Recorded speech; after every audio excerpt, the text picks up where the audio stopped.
Chairman Timmons, Ranking Member Subramaniam, and members of the subcommittee, I appreciate the opportunity to be here today to speak about DoD's path forward for reforming acquisition and accelerating innovation.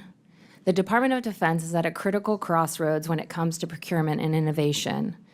The pace of technological change, from biotech and microelectronics to AI and machine learning, is accelerating. Unfortunately, our adversaries are moving faster than we are to turn these advances into military advantage. To its credit, DoD recognizes that the current acquisition system isn't keeping up, as does the Congress.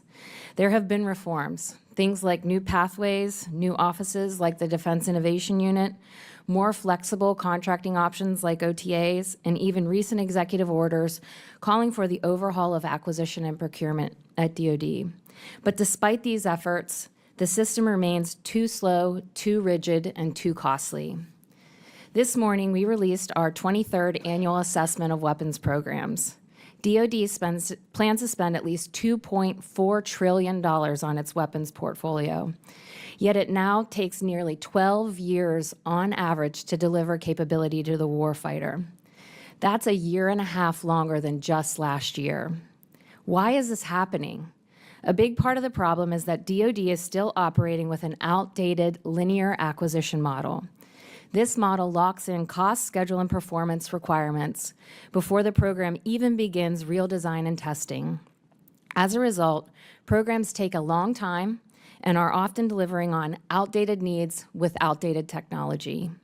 In contrast, the world's most successful companies use iterative development to build and improve complex products. They refine high-level requirements based on real-time feedback. They leverage modern digital tools to design, test, and manufacture faster.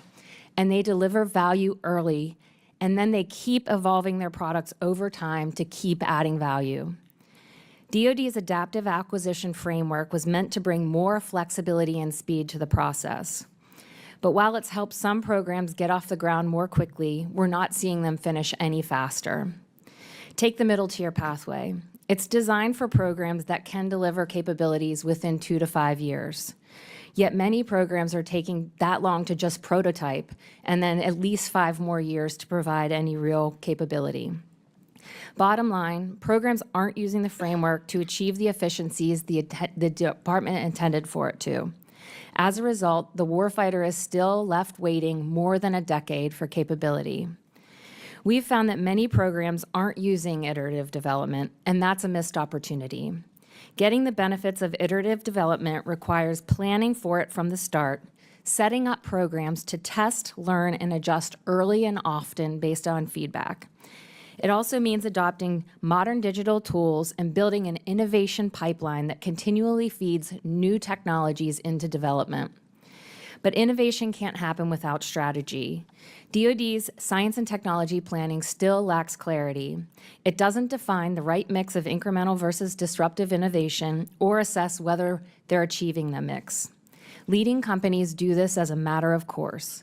It's how they ensure they're prepared for both the near term and the long haul. Over the years, GAO has made clear, actionable recommendations based upon our body of work examining the practices of leading innovative companies.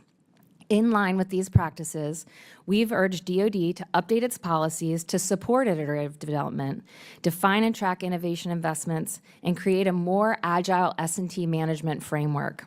But progress has been limited. And we're not the only ones calling for big change. The current administration and previous administrations, several commissions, Congresses, and countless think tanks all have put forward ideas for overhauling the acquisition and budgeting systems.